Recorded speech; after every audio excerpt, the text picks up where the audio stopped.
నమస్తే అండి, ఎలా ఉన్నారు అందరూ? బాగున్నారా? నేనైతే బాగున్నానండి. మీ అందరికీ అమ్మవారి ఆశీస్సులు ఎల్లప్పుడూ ఉండాలని కోరుకుంటూ ఈ హనుమాన్ జయంతి రోజున సింపుల్గా ఉండి ప్రతి ఒక్కరు చేసుకుని పూజా పరిహారాన్ని అయితే ఇక్కడ చెప్తానండి. ఇంట్లో చేసుకోవడం వల్ల ఎలాంటి ఫలితాలు కలుగుతాయి, అలానే ఆయనకి ఇష్టమైన ఒక చిన్న దీపారాధన చేసి ఆయన నుంచి మరింత అనుగ్రహం పొందడానికని ఒక చిన్న మంత్రాన్ని కూడా నేను ఇక్కడ తెలియజేస్తాను. అయితే పూర్తి వివరాల్లోకి వెళ్లే ముందు మీ అందరికీ ఒక చిన్న రిక్వెస్ట్. ఇక్కడ మీకు నచ్చితే ఈ వీడియోకి ఒక లైక్ ఇవ్వండి, కొత్త వారు ఉంటే సబ్స్క్రైబ్ చేసుకుని నోటిఫికేషన్ వచ్చేలా ఆన్లో పెట్టుకోండి. ఈ హనుమాన్ జయంతి రోజున మనం పూజ చేసుకోవడం వల్ల మంచి ఫలితాలు అయితే ఉంటాయండి. అయితే వీడియోని అయితే ఎక్కడ స్కిప్ చేయకుండా ఆఖరి వరకు చూడండి. చూస్తే ఎలాంటి డౌట్స్ అనేటివి రావండి, అన్నీ చక్కగా చూసుకొని చేసుకోవచ్చు. ఇక మిగతా వివరాల్లోకి వెళదామండి. హనుమంతుడు ఏకాదశి రుద్రుల్లో ఒకడు, పరమశివుని అంశంతో జన్మించారని చెప్తారు. అలాంటి హనుమత్ జయంతి రోజున మనం చక్కగా వేకువజామునే లేచి తలస్నానం చేసుకుని శుభ్రమైన బట్టలు కట్టుకోవాలి. మీ దగ్గర ఉంటే నారింజ రంగు బట్టలు కట్టుకోండి.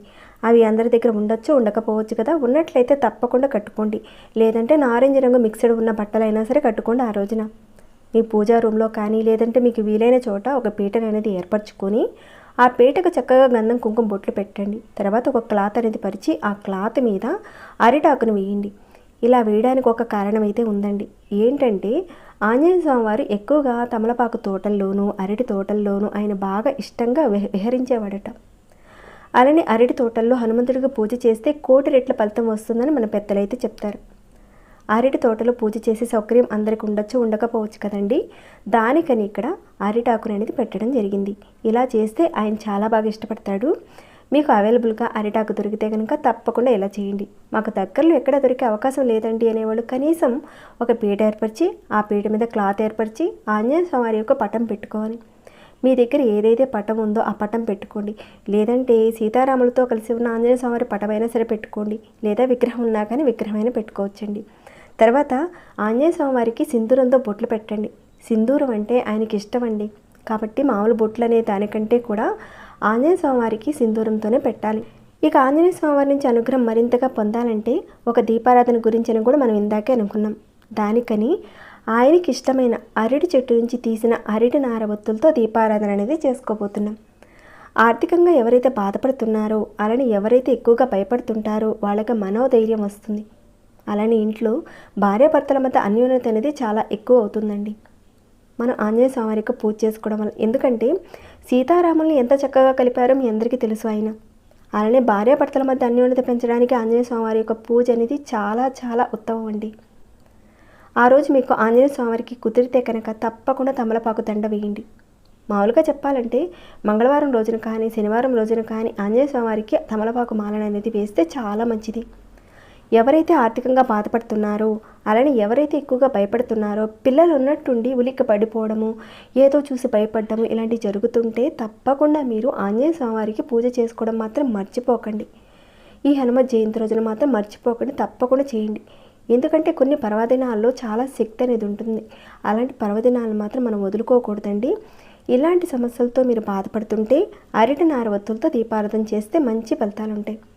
మీరు ఇన్ని వారాలు అని ఒక మాట అనుకొని, అంటే హనుమత్ జయంతి రోజు నుంచి ఒక 5 వారాలు కానీ 11 వారాలు కానీ 41 వారాల పాటు, అంటే మంగళవారం రోజున కానీ లేదంటే శనివారం రోజున కానీ మీరు మొదలు పెట్టండి. అంటే ఈ హనుమత్ జయంతి అయిన తర్వాత మంగళవారం రోజున కానీ లేదంటే శనివారం రోజున కానీ మళ్ళీ చేయండి. ఆ విధంగా మీరు 5 వారాలు కానీ 11 కానీ 41 వారాల పాటు మీరు ఒక మాట అనుకొని హనుమత్ జయంతి రోజు నుంచి అరటి ఒత్తులతో దీపారాధన చేయండి. చాలా మంచి రిజల్ట్ అయితే కనిపిస్తుంది ఇక్కడ పూజలో.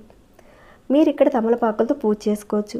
అలానే ఇంతకుముందు పాత వీడియోలో కూడా మనం చెప్పుకునే ఉన్నాం, ఒక 5 తమలపాకుల మీద శ్రీరామ అనే సింధూరంతో రాసి సమర్పించాలని.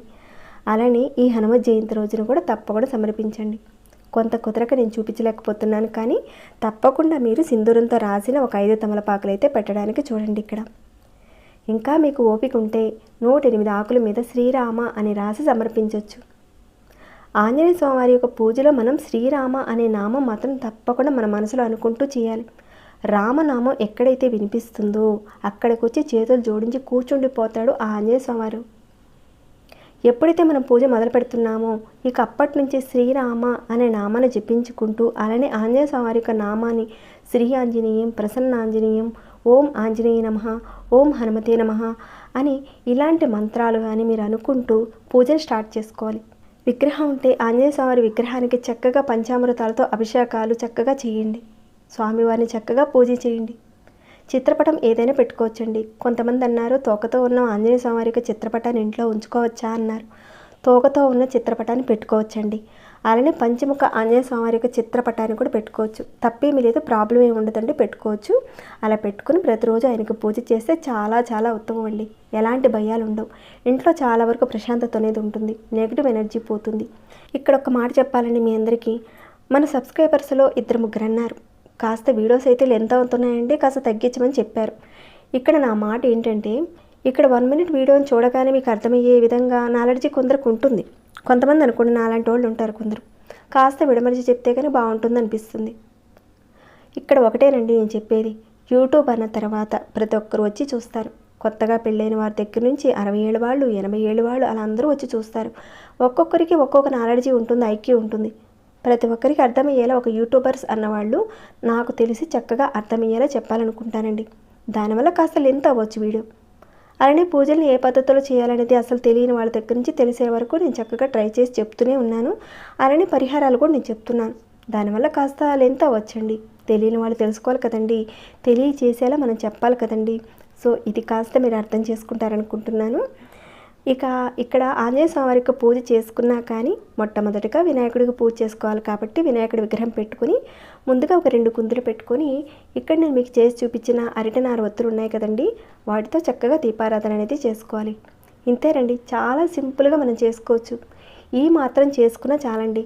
ఆ శ్రీరాముడు నామం జపించుకుంటూ ఆంజనేయ స్వామి వారి యొక్క నామం జపించుకుంటూ అరటినార ఒత్తులు వెలిగించి అరటి పండ్లను కూడా తప్పకుండా పెట్టండి ఆయనకి. ఆల్రెడీ మనం అరటినార ఒత్తులతో దీపారాధన చేస్తున్నాం కాబట్టి ఒకవేళ అరటి పండ్లు లేకపోయినా పర్వాలేదండి, కాస్త ఖర్జూరము, కాస్త బెల్లం ముక్క కానీ ఏదో ఒకటి స్వామి వారికి నివేదించండి. మీరు ఎన్ని వారాలు చేస్తారో ఒక మాట అనుకోండి, తప్పకుండా చేసుకోండి అన్ని వారాల పాటు అరటినార ఒత్తులతో. ఆయన నామాన్ని నిద్రించడానికి ముందు, ప్రయాణాలకు ముందు మనం పఠిస్తే మృతి భయం తొలగిపోతుందని చెప్తారు. హనుమంతుని ఆరాధిస్తే వైద్యపరంగా నయం కాని వ్యాధులున్న వారికి తగ్గుతుందండి. అలానే శనిచర దృష్టి ఉన్న వారికి ఏ పనులు అనేవి సరిగ్గా జరక్క అన్ని ఆటంకాలు ఎదురవుతూ ఉంటాయి. ఇలాంటివి మీలో ఎవరికైనా ఉంటే హనుమంతుడికి అయితే 5వ సంఖ్య అంటే ఇష్టం అండి. అందుకని మీకు కుదిరితే ఈ రోజున ఆంజనేయ స్వామి వారి యొక్క దేవాలయానికి వెళ్ళి 5 ప్రదక్షిణాలు చేయండి. అలానే ఒక 5 సార్లు నమస్కారాలు కూడా చేయండి ఆయనకి. ఈ రోజున హనుమాన్ చాలీసాని ఒక 11 మార్లు తగ్గకుండా పారాయణం చేయండి. చదవడం మీకు కొంత కష్టం అనుకుంటే ఆడియోస్ని పెట్టుకుంటూ వింటూ చక్కగా స్వామివారికి పూజ చేసుకోండి. ఇక ఈ రోజున స్వామివారిని ఈ మంత్రంతో తప్పకుండా పఠించాలండి. ఈ మంత్రాన్ని ఒక 11 సార్లు చదివినట్లయితే భయాలు తొలగిపోయి భార్యాభర్తల మధ్య అన్యోన్యత పెరుగుతుంది, కీర్తి ప్రతిష్టతలు కలుగుతాయి. ఈ మంత్రాన్ని నేను డిస్క్రిప్షన్ బాక్స్లో పెడతాను, అలానే స్క్రీన్పై కూడా ఇస్తానండి, మీరు చూడొచ్చు. సింధూరంతో మంగళవారం రోజున హనుమంతుడిని పూజిస్తే ఎంతో శుభలాభాలు ఉంటాయండి. అలానే ఈ హనుమత్ జయంతి రోజున కూడా మీరు ఎంతో కొంత స్వామివారికి సింధూరాన్ని పెట్టండి. కుదిరితే ఆయనకి అష్టోత్తరాలు చక్కగా చదువుకుంటూ సింధూరంతో పూజ చేయండి. ఇంకా అనేక రకాలైన సమస్యలతో బాధపడేవారు ఆంజనేయ స్వామివారి దగ్గర చేసుకునే పరిహారాల గురించి ఛానల్లో ఆల్రెడీ వీడియోస్ ఉన్నాయండి, ఒక్కసారి మీరు వెళ్ళి చెక్ చేయండి. ఈ హనుమత్ జయంతి రోజున తప్పకుండా ఆ పరిహారాల నుంచి ఏదో ఒక పరిహారాన్ని అయితే చేసుకోండి. ఇక ఈ రోజునైతే మీరు ఉపవాసం ఉండాలండి. నాన్ వెజ్ మాత్రం అస్సలు తీసుకోకండి, తీసుకుంటే మహాపాపం అని అంటారు. హనుమత్ జయంతి రోజున రామాలయాన్ని దర్శించుకుంటే సకల శుభాలు కలుగుతాయి. రామనామం ఎక్కడైతే వినిపిస్తుందో అక్కడ హనుమంతుడు ఉంటాడండి. కుదిరితే తప్పకుండా ఈ రోజున హనుమత్ జయంతి రోజున మర్చిపోకుండా మీరు శ్రీరాముడి గుడికి వెళ్ళండి. అలానే ఆంజనేయ స్వామిని కూడా ఒక్కసారి దర్శించుకోండి. ఇందాక చెప్పుకునే విధంగా ప్రదక్షిణాలు చేయండి, నమస్కారాలు చేయండి. ఇదండి హనుమత్ జయంతి రోజున ఏ విధంగా పూజ చేసుకోవాలి, ఎలాంటి దీపారాధన చేసుకోవాలి, ఎన్ని ప్రదక్షిణాలు చేయాలి, ఇంకా ఏ మంత్రం చదవాలి, ఇవన్నీ కూడా మీతో షేర్ చేసుకున్నాను. తప్పకుండా ఇలాంటి పర్వదినాన్ని మాత్రం మీరు వదులుకోకండి. హనుమత్ జయంతి రోజున చక్కగా పూజ చేసుకోండి. అలానే మన ఛానల్లో పరిహారాలు కూడా ఉన్నాయండి, వాటిల్లో నుంచి మీరు చేయగలిగే ఒక పరిహారాన్ని ఎంచుకుని ప్రయత్నం చేయండి. ఇక ఈ వీడియోని ఇంతటితో ముగిస్తున్నాను. ఇంకేమైనా డౌట్స్ ఉంటే కనుక అడగండి, తప్పకుండా రిప్లై ఇస్తాను. లైక్ చేయకుండా ఉంటే లైక్ ఇవ్వండి. ఇలాంటి వీడియోస్ మీరు మిస్ కాకుండా ఉండాలి అంటే మన ఛానల్కి సబ్స్క్రైబ్ చేసుకుని డైలీ వాచ్ చేస్తూ ఉండండి. మరొక భక్తి వీడియోలో మళ్ళీ మిమ్మల్ని కలుసుకుంటాను. అంతవరకు సెలవు.